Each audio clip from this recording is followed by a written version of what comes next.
आज गिरिराज और दुर्गा के घर में बहुत चहल पहल है। घर को अच्छी तरह से सजाया गया है।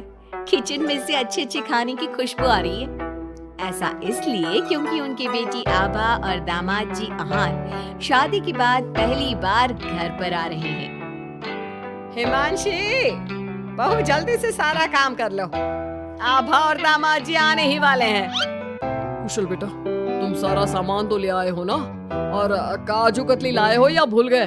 दामाद जी को बहुत पसंद है। हिमांशी और कुशल एक दूसरे से बहुत प्यार करते हैं और अपने माता पिता की सारी बातें मानते हैं। लेकिन जब से कुशल की बहन आभा की शादी हुई है, मानो उसके माता पिता के लिए उनका दामाद ही सब कुछ है। आभा और अहान घर पर आते हैं। सब उनका स्वागत करते हैं। आभा और हिमांशी किचन में खड़ी होकर बातें करती हैं। आभा, कैसे है तुम्हारे ससुराल वाले? तुम्हारा मन तो लग रहा है ना वहाँ? और अहान जी तुम्हारा ख्याल रखते हैं या नहीं? पता नहीं भाभी, कभी तो लगता है कि ठीक है, कभी तो लगता है कहाँ फंस गई। जैसे भैया आपकी मदद करते हैं, आपका ख्याल रखते हैं, अहान ऐसे बिल्कुल भी नहीं है। अरे इतना मत सोचो तुम। शुरू में थोड़ी दिक्कत आती है, लेकिन बाद में सब ठीक हो जाएगा। चलो बाहर चलते हैं। हिमांशी और आभा चाय नाश्ता लेकर बाहर आई।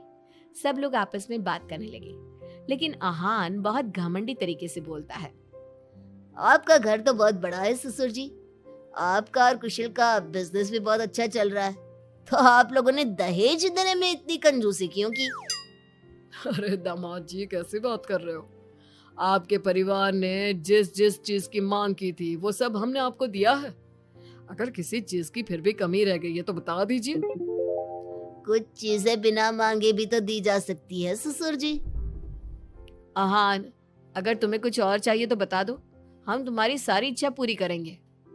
अहान प्लेट से बिस्किट उठाकर बोलता है।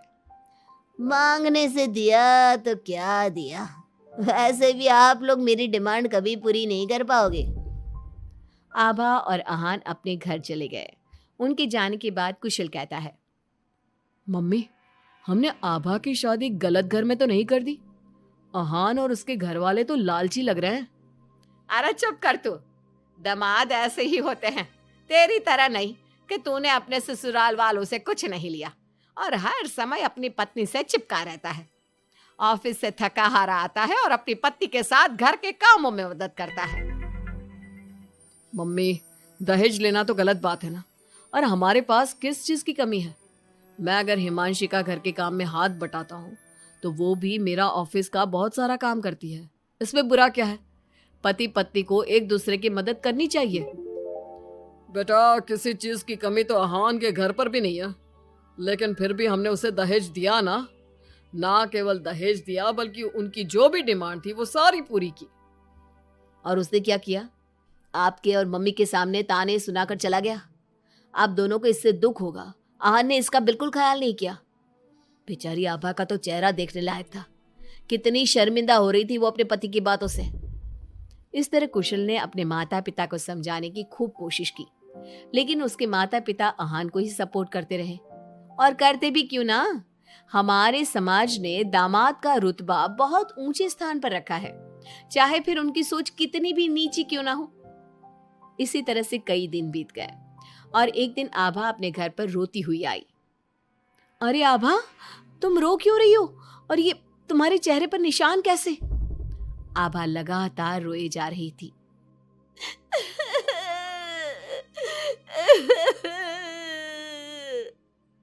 अरे बता मेरी बच्ची, क्या हुआ है तुझे? मत रो इस तरह, मेरा तो दिल बैठा जा रहा है। क्या हुआ है बेटा? हिमांशी और दुर्गा के बार बार पूछने पर आभा ने बताया। मम्मी, मुझे अहान ने बहुत मारा है। क्या? दामाद जी ने तुझ पर हाथ उठाया? लेकिन क्यों? वो रोज शराब पी कर आते हैं और मुझे मारते हैं, लेकिन आज तो उन्होंने हद ही कर दी। क्या अहान जी शराब पीते? ये बात तो उनके घर वालों ने बताई नहीं थी। अरे कौन अपने बच्चों की कमियां बताता है? आने दे तेरे पापा को, वही बात करेंगे अहान और उसके घर वालों से। शाम को जब गिरिराज और कुशल घर पर आए तो उन्हें आभा का चेहरा देखकर बहुत गुस्सा आया, लेकिन वो करती भी क्या? आखिर अहान घर का दामाद है। पर आभा के चेहरे पर चोट के निशान देखकर कुशल से चुप नहीं रहा गया। कुशल ने फोन करके आहान से बात की। आहान, तुम्हारी हिम्मत कैसे हुई मेरी बहन पर हाथ उठाने की? तुम्हारी बहन घर में किसी की बात नहीं सुनती, जो उसके मन में आता है वही करती है। अब तुम ही बताओ, मैं कैसे चुप बैठ सकता हूँ? अगर वो किसी की बात नहीं सुनेगी तो तुम उस पर हाथ उठाओगे? मैं तुम्हारी तरह नहीं कि अपनी पत्नी के पीछे पीछे घूमता रहूं। अगर तुम्हारी बहन जरा भी टेढ़ी चली ना तो मैं उसे इसी तरह से मारूंगा। ये बोलकर आहान ने फोन काट दिया। ये सुनकर कुशल को बहुत गुस्सा आया। कुशल ने कहा, अब आभा अपने ससुराल नहीं जाएगी। आपने उसकी शादी गलत इंसान से कर दी। वो आदमी आभा के लायक ही नहीं है। अरे पागल हो गया है क्या? अपनी शादीशुदा बहन को घर पर बिठाएगा? लोग क्या कहेंगे? मम्मी, आपको अपनी बेटी की चिंता है या लोगों की?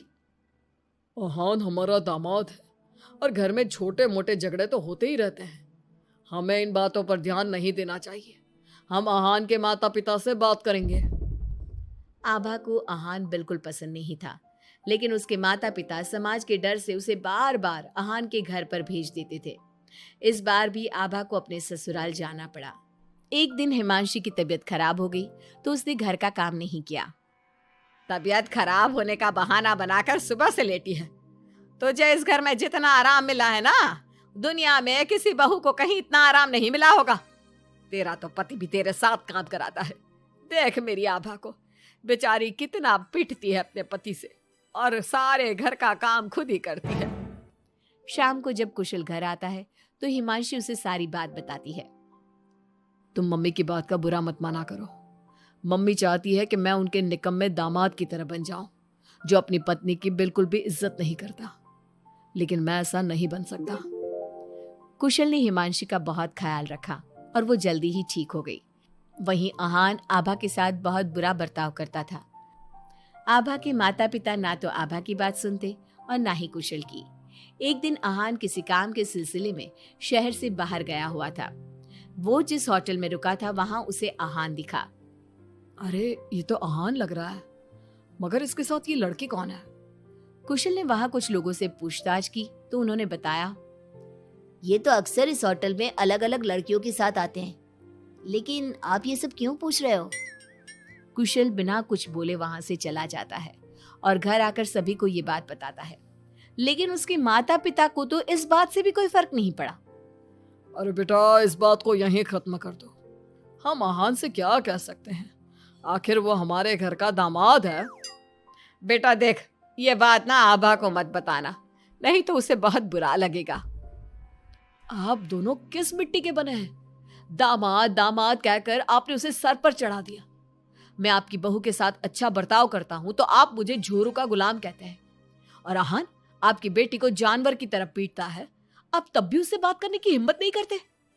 आप लोग बेटे और दामाद में इतना फर्क क्यों करते हो?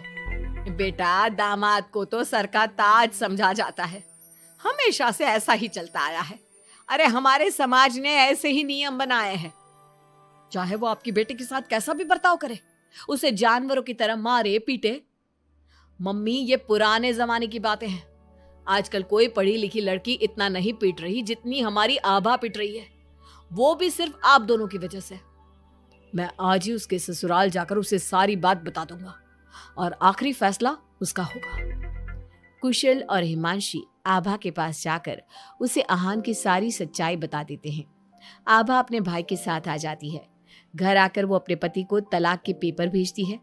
हालांकि गिरिराज और दुर्गा अभी भी अपने दामाद के साथ है और तलाक के खिलाफ।